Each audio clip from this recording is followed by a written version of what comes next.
So now that we have our Drupal website installed, now we can click on visit your new website to actually visit our website. So this is the front page of the website. This is the fresh installation. So this is how any fresh installation of Drupal 7 looks like.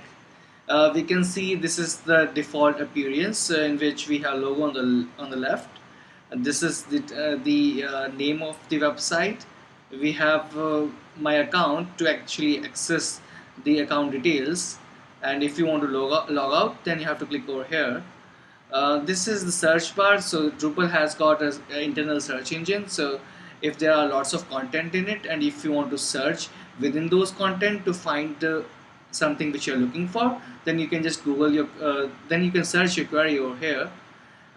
In case you want to add new content, then you have to click over here. So basically these things are blocks. Blocks are a very specific area which has got something inside it. So this block is having this search bar, while this block has got the navigation menus. This is a block for content, and this is the block for these menus, small menus. So essentially in a Drupal website, every element is enclosed within a block. And to make it more clear, we will go to appearance, and then we will go to any theme. So let's say we have Batik as our default theme as of now. So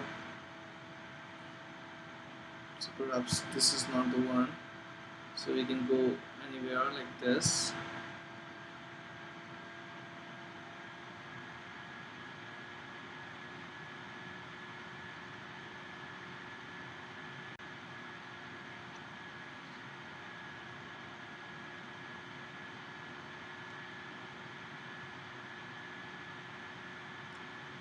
Right.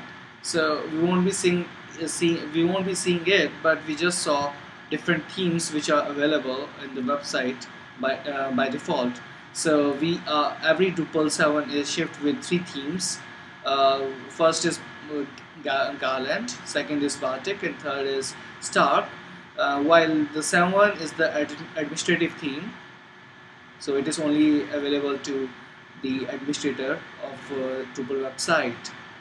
So now, if we want to explore and learn more about blocks, then we have to go to structure, and then we have to go to blocks. And over here, we can see lots of blocks.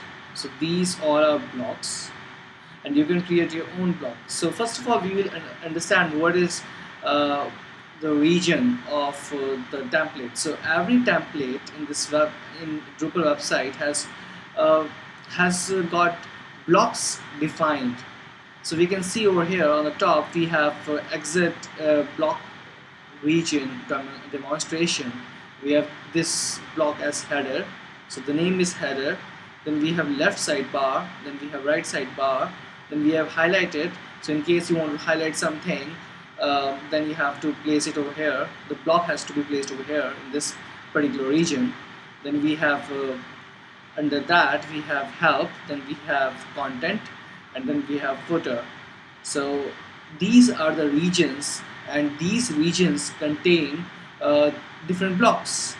So now we will exit this block region demonstration, and what we will see is if we go again to, let's say we are going to new tab, and so this is how it looks like. We have navigation, and then we have add content on the left side.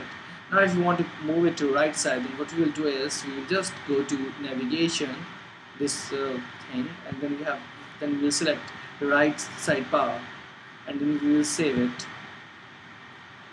So going back to the demonstration of block regions, we see that right sidebar is over here on the right side. So ideally we should see that block on the right side. So if we just refresh it, then we can see that we have the navigation block on the right side. So this is how we change the position of the blocks, and so we essentially what we are doing is we are changing the location or region of particular block. So we moved navigation block from left sidebar to the right sidebar. If you want, you can move it to content. So what we'll do is we'll just go to side bar, right sidebar, and then we will change it to content, and we will save it. So what we'll see is, if you refresh the page, then it should appear just below this particular thing, which is the content area or region. And so suppose you don't want it, this is also a block. This is very important block because this is always shipped with Drupal. This says powered by Drupal. So many people who are pro Drupal, they always I edit it and call it proudly powered by Drupal.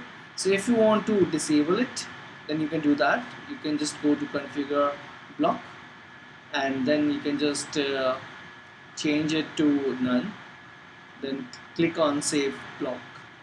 So now we can't see that block because that has been disabled. And if you go to the blocks list, if you will refresh the page, then you will see that all the disabled modules, blocks in the bottom, and we can see that we have power at Drupal as well over here. And if you want to change it to, let's say, left sidebar, then you can do it. Just save it. So we can see that we have powered by Drupal on the left sidebar at the top. So if you refresh the page, then ideally what should we see is powered by Drupal on the top in the left sidebar. And also, if let's say if you want to change the sequence of it, you want it to be on the bottom of the left sidebar, then you can just drag it till last, and then you can just save it. So if you refresh the page, then what we will see is the powered by Drupal is in the bottom. So this is the essentially this was about blocks and how blocks play a role in Drupal. So we have got a very high level overview of how blocks works and what are blocks, and let's learn how to create one block. So just click on add block, and we will call it welcome to being skilled. Now we will just paste it over here, and then we will just use H1 tab, and then we will just use full HTML over here, and then we will choose the location to be right sidebar, and we will save it. Now what we will see is we will see this block with that code on the right side. So we can see that welcome to being skilled is on the right side in the heading 1, and if you want to check if it is correct or not, you can just identify element, and we can see that we have this code H1 tag, and then we have welcome to being skilled. So this is how we create a new block, which is very simple. All you have to do is go to add block, then you have to provide some description or name of the block. So let's say this is H2 block, and this we'll see.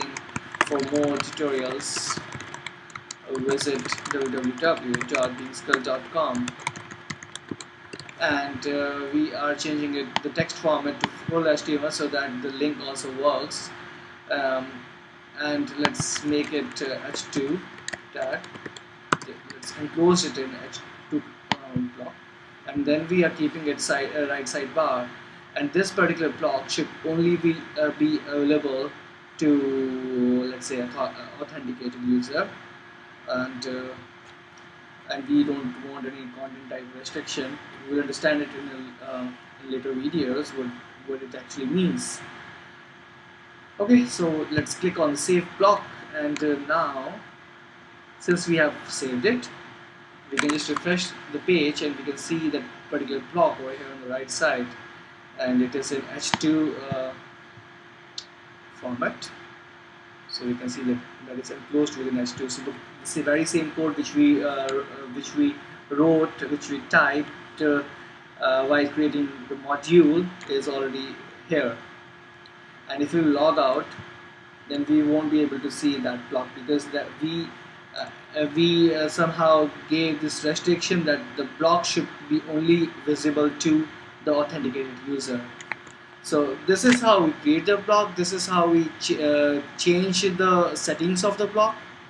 So blocks is a really important concept in Drupal, and you should really practice it uh, multiple times so that you will get a feel of okay what blocks actually do in Drupal and why is it so important. Thank you for watching the tutorial.